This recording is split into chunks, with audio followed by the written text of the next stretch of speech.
when you're in a position where you're like testing something new, or you're sticking to a process and you can't see like into the direct like foreseeable future if it's going to work or not, how do you know that you're moving correctly? Because I'm big on like being efficient and like not wasting time on shit that doesn't work. So like, how do you know when you're in that kind of rut if you're moving correctly or not? Okay, well, so yeah, I get what you mean. That's something that like I still go through. I'm pretty sure that's something that Andy still goes through.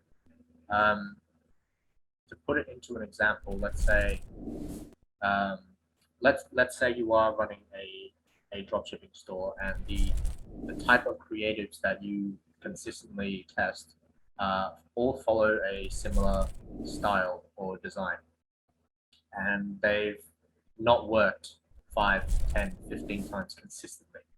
And you think to yourself, because you like to be optimistic, you think to yourself, I'll just test it more, change something a little bit with my ad, and eventually it'll work, because you want to be optimistic. When really, the problem was never in how you set up your ad. The problem was the creative itself. That's something that can happen. You could be blinded by optimism and really miss the actual problem that's with your ad. So what you do there is I take a break like completely, and I'd stop running ads and be like, okay, I'll look at each aspect of the ad. I'll look at my targeting. I'll look at how I create the campaign itself. I'll look at the creative. I'll look at the copy, and I'll do research on each section. And if I feel that the way I set up my campaign, there is absolutely nothing wrong with it. I see my ad copy, absolutely nothing wrong with it. Similar brands who are doing really well use the same type of copy. And then I get to my creative, and it is the one thing that is like glaringly different to what successful businesses are doing. I'm like, okay, the problem wasn't in my campaign setup all along. It was actually in my creative. So then now you know, okay, that's where the problem lies, and that's where I'm going to spend all my time learning and improving.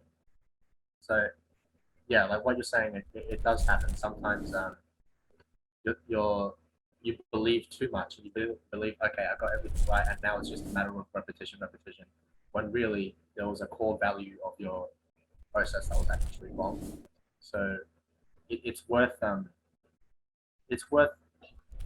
giving yourself a little bit of a pause once in a while, and sort of analyzing exactly what it is that you're doing, looking at each aspect of it, and then cutting off what doesn't work. I'm not sure if this is easy to follow or something, if it makes sense. 100%, bro.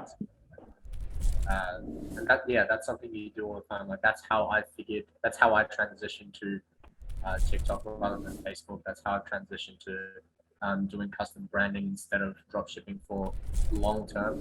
Because drop shipping is a great business model, but if you're looking to build something long term, you don't want to be doing it for 6 months, a year on end. You want to eventually build yourself a legitimate brand, so you can actually survive beyond that point. But yeah, like give yourself a break every once in a while, look at the basics, and do your absolute best to see where you are glaringly different to your competition. If there's something that's so obvious that you're doing differently, then maybe that's worth doing something else, changing it up.